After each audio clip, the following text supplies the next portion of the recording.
obrigada, muita gratidão por estar me acompanhando e tomar conhecimento desse conteúdo maravilhoso da inteligência emocional.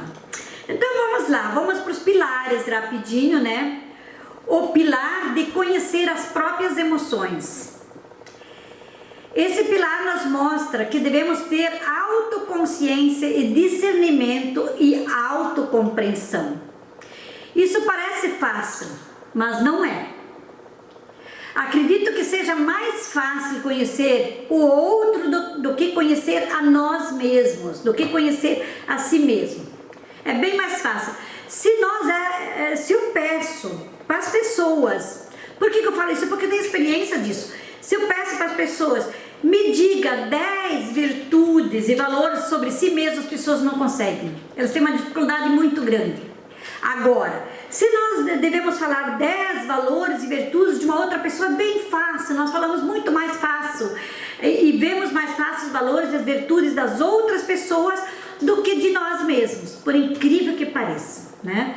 Então nós vivemos muito no mundo externo, esquecemos demais do nosso mundo interno, e é exatamente o contrário que deveríamos viver, né? Nós temos que aprender a cuidar primeiro de mim, amar a mim mesmo sobre todas as coisas, para depois amar o próximo como a mim mesmo.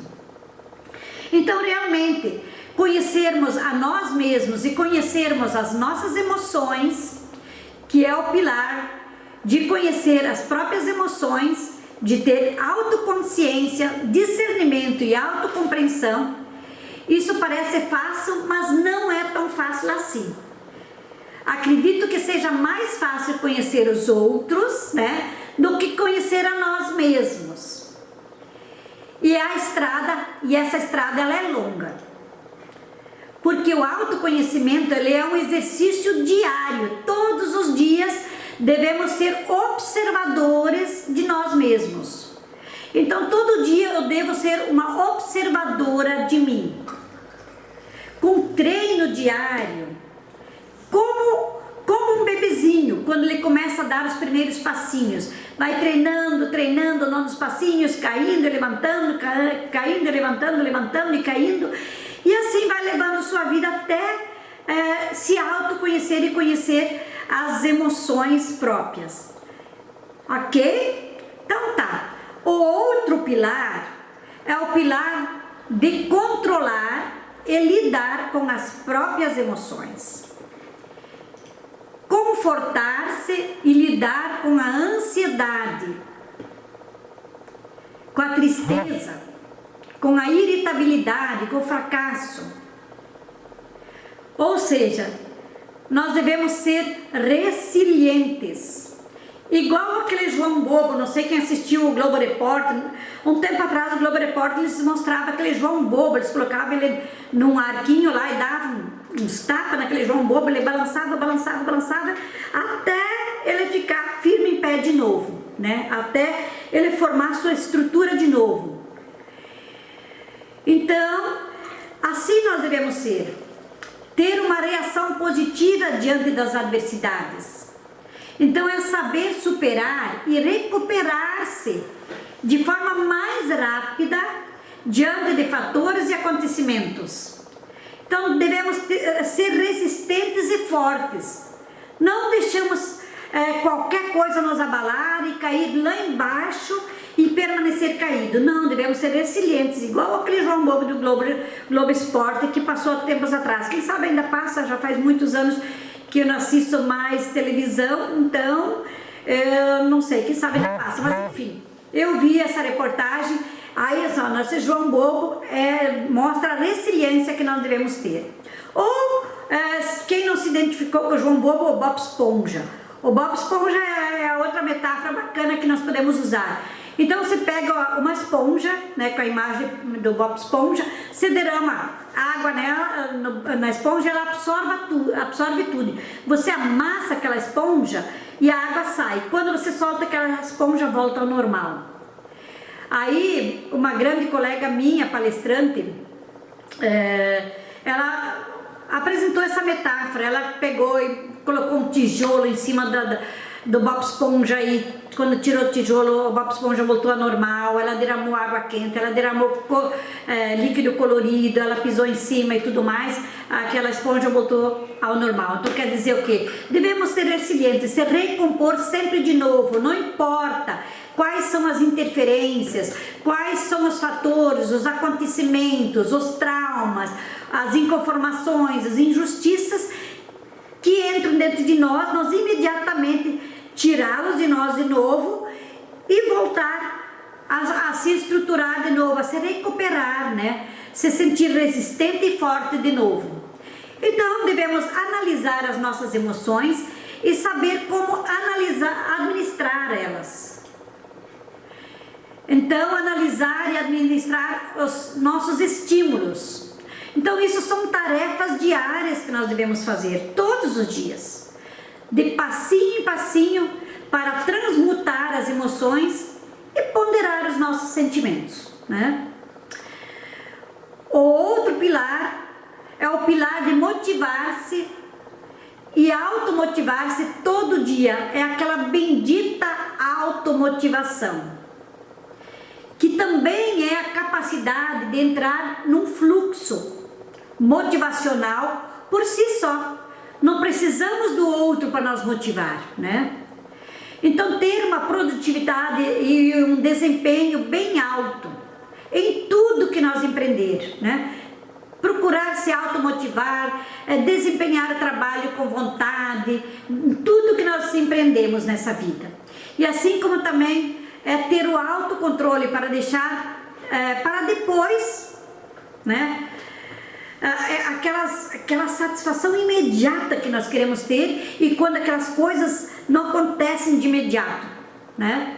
Deixar para depois essa nossa pressa, essa nossa aflição, é também uma forma de nós se autocontrolar, se automotivar, porque nós queremos as coisas muitas vezes no nosso jeito, no nosso tempo, na nossa forma, na nossa velocidade, mas existem leis universais que nós não temos o controle e que as coisas funcionam conforme as leis universais, e precisamos compreender que as coisas não são no nosso tempo, não são no nosso jeito, não são na nossa velocidade, não são na nossa forma.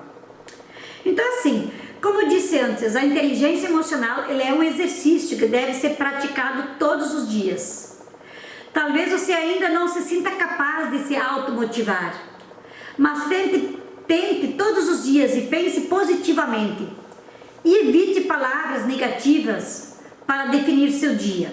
Antes de levantar de manhã, já coloca palavras positivas para você, para definir seu dia, de como que você quer passar esse dia, tranquilo, calmo, sereno, seguro, nada e ninguém me abala. E aí sim você pode ter certeza que é bem mais fácil você passar o seu dia, independente do que acontecer no decorrer do dia, né? Então, quando alguém perguntar para você sobre seu trabalho, ou alguém perguntar para você sobre seu relacionamento, por algum fato ocorrido sobre sua vida, então procure sempre palavras positivas. Então seja bondoso, seja bondosa e gentil com você mesma. Fale para você mesmo: hoje vai ser um dia maravilhoso e ninguém e nada e ninguém me abala. Fala essa frase simples assim, e você vai perceber que o dia vai ser bem diferente, que você vai saber conduzir as situações que a vida te apresenta, porque a diferença é de que forma eu vou enfrentar os fatos e acontecimentos que a vida me apresenta. Tudo depende da minha forma, como eu interpreto os fatos e os acontecimentos que a vida me apresentar, e da forma como eu enfrento é o resultado que eu tenho. Se eu me deixo abalar ou não, ou se isso me afeta ou não, ok? Vamos para o próximo pilar, o pilar de desenvolver a empatia, de reconhecer as emoções dos outros e as minhas emoções, né? Saber se colocar no lugar do outro também.